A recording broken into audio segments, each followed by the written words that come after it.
ang Liberal Party mukhang nagbabalik. Of course, with their spokesperson, former Laila Senator De Lima. Laila De Lima. At Alam mo, nagbigay na sila ng mga pangalan ng kanilang pambato. I'd like to get your thoughts about this. isa lang Yan. ang tanong, isa lang ang tanong ko diyan. Oh. Wala na bang bago?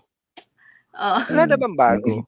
Alam mo, dapat isipin ng Liberal Party, malaki sana ang kanilang duty sa bansa. Ang mag-offer ng isang credible at winnable at the same time, a breath of fresh air. Kasi traditional politics ang lumalabas ngayon sa bibig nitong nagigirian na Marcos at Duterte camps, which ngayon nagkakaisa, di ba? Bumabalik ang pagkakaisa at may mga bumabawi na ng kanilang mga sinabi. Pero ang oposisyon sana, tingnan din yung ano yung pwedeng gawin na kakaiba. Ay inuulit, parang ilang beses na ba natalo yung mga yan? Para sabihin lang na maghanap naman kayo ng iba.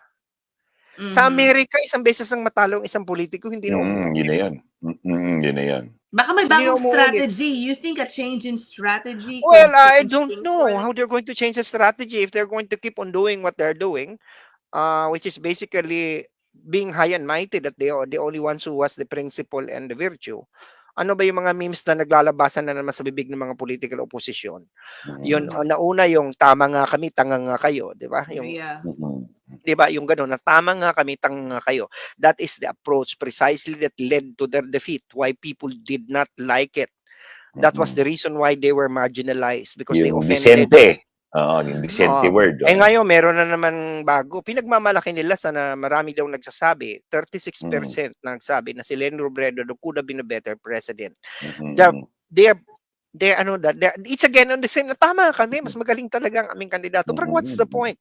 36% is still a minority. Diba? Parang sabi ko, bakit hindi maghanap ng mga bagong pangalan? Ba't hindi mag-create ng bagong uri ng politika? Na winnable.